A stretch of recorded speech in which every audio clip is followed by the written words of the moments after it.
बिहार के बेगूसराय में जनसुराज के कर्ता धर्ता प्रशांत किशोर ने एक बड़ी रैली आयोजित की जिसमें हजारों लोग शामिल हुए। रैली में उन्होंने नीतीश कुमार, लालू यादव और पीएम नरेंद्र मोदी पर हमला बोलते हुए कहा कि अगर जनता का राज चाहिए तो जन स्वराज को चुनिए। सर्किट हाउस में प्रेस वार्ता के दौरान प्रशांत किशोर ने नीतीश कुमार को मानसिक रूप से अस्वस्थ करार दिया और कहा कि यदि नीतीश कुमार अपने कैबिनेट के सभी मंत्रियों के नाम बता दे तो मान लेंगे कि वे शासन करने के लायक है। इसके बाद प्रशांत किशोर ने तेघरा में आयोजित रैली में भी अपने हमलों को जारी रखते हुए जन स्वराज चुनने की अपील की। जन स्वराज के संस्थापक प्रशांत किशोर ने आज बेगूसराय में एक बड़ी रैली को संबोधित किया। इसके संबोधन से पहले ही प्रशांत किशोर की एक प्रेस वार्ता आयोजित थी जो बेगूसराय सर्किट हाउस में थी। यहां उन्होंने नीतीश कुमार पर सीधा हमला करते हुए उन्हें मानसिक रोगी करार दिया।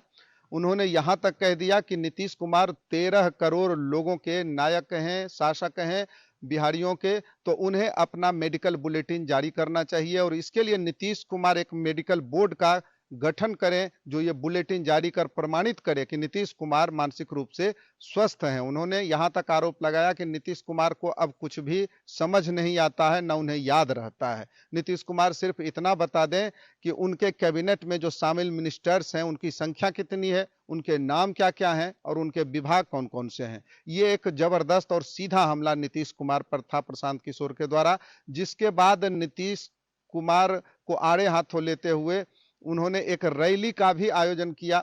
उस रैली में भी न सिर्फ नीतीश कुमार को उन्होंने आड़े हाथों लिया या उन पर बरसे, बल्कि लालू यादव और नरेंद्र मोदी की भी समान रूप से आलोचना करते हुए जनसुराज को विकल्प के रूप में जनता से चुनने का आग्रह किया। तो ये बड़ी खबर बेगूसराय से, जहां पहली बार इतना जबरदस्त हमला नीतीश कुमार पर करते देखे गए प्रशांत किशोर। दरअसल उपचुनाव में जो 4 सीट पर उपचुनाव बिहार में हुए थे उसमें करारी शिकस्त का सामना जनसुराज के प्रत्याशियों को करना पड़ा था। उसके बाद से नई जमीन तलाश रहे हैं प्रशांत किशोर बिहार में और इसी को लेकर इसी क्रम में वे जिले जिले में अब पब्लिक मीटिंग्स कर रहे हैं, जिसका ये हिस्सा था। आज बेगूसराय में उन्होंने एक पब्लिक मीटिंग की, इसके बाद लखीसराय में करेंगे।